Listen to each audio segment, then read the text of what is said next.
Baik, apakah itu cerai fasah? Cerai fasah bermaksud pembatalan atau pembubaran perkahwinan dengan kuasa hakim ataupun qadi.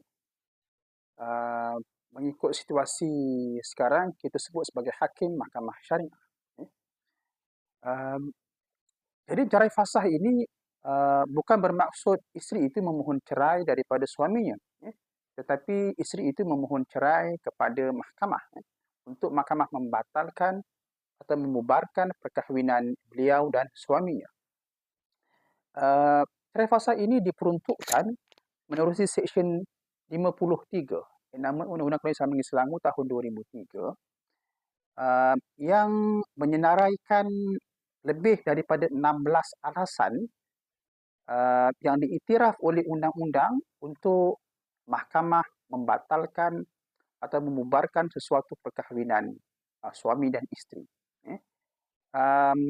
Antara alasan yang famous ataupun yang biasa dikemukakan kepada mahkamah adalah pertama, apabila suami telah cuai ataupun gagal memberi nafkah zahir kepada isteri selama tempoh lebih 3 bulan hijrah berturut-turut.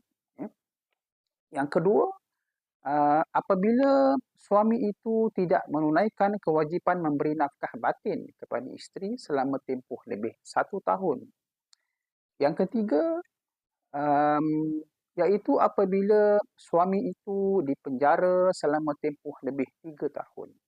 Dengan apa kesalahan sekalipun, kalau suami dipenjara lebih daripada 3 tahun, maka ia membolehkan isteri yang tidak dapat bertahan menunggu suami itu memohon fasah daripada mahkamah. Baik, yang keempat, apabila suami menganiaya fizikal isteri. Contoh suami pukul, suami tendang, sepak, terajang yang pernah berlaku, banyak berlaku di kalangan masyarakat kita. Suami-suami begini, isterinya boleh memohon fasah daripada mahkamah.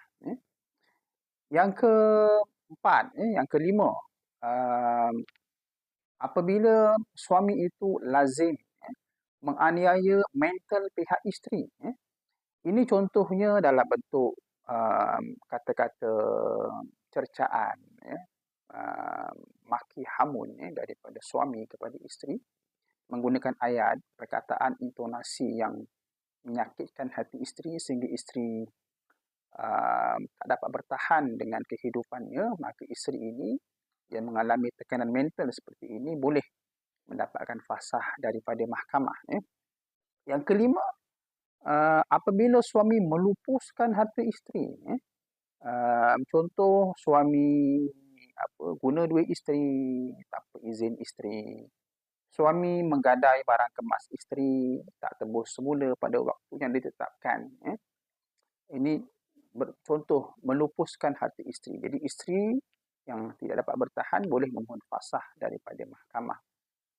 Seterusnya yang keenam, contoh alasan yang dibenarkan iaitu apabila suami berpoligami tetapi tidak adil kepada isteri yang sedia ada. Suami poligami, dia tak adil kepada isteri sedia ada. Jadi isteri sedia ada yang terasa haknya itu terkurang ataupun diabaikan boleh memohon fasah daripada mahkamah. Ini antara ada 10 lagi alasan yang disenaraikan oleh Seksyen 53 tentang alasan-alasan menuntut fasah kepada mahkamah. Cuma pihak isteri ini apabila memohon cerai fasah, dia perlu membuktikan alasan tersebut. Kalau isteri kata mohon fasah sebab suami mendera beliau, memukul beliau, maka perlu dibawakan bukti sama ada berupa saksi yang melihat kejadian itu atau melihat kesan kejadian itu ataupun dengan bukti-bukti dokumen seperti mungkin video CCTV, gambar dan sebagainya yang membuktikan kejadian itu berlaku iaitu suami telah menganiaya fizikal atau memukul isteri tersebut. Baik. Jadi setelah melalui proses perbicaraan di mahkamah dan setelah mahkamah berpuas hati dengan alasan tersebut dan dibuktikan dengan saksi ataupun dengan dokumen ataupun dengan sumpah isteri, maka selepas itu mahkamah akan membuat keputusan dengan mengarahkan mengarahkan supaya pernikahan antara suami dan isteri itu dibatalkan ataupun dibubarkan bermula pada tarikh mahkamah membuat keputusan. Ya. Jadi, cerai fasah ini boleh diputuskan oleh mahkamah tanpa kehadiran suami ataupun dengan kehadiran suami tetapi suami tidak bersetuju dengan perceraian. Sebab ini melibatkan kuasa hakim. Ya. Jadi hakim setelah mendengar perbicaraan dan berpuas hati, tanpa pun memerlukan persetujuan suami, hakim boleh mengeluarkan perintah membatalkan perkahwinan suami dan isteri tersebut. Wallahu a'lam.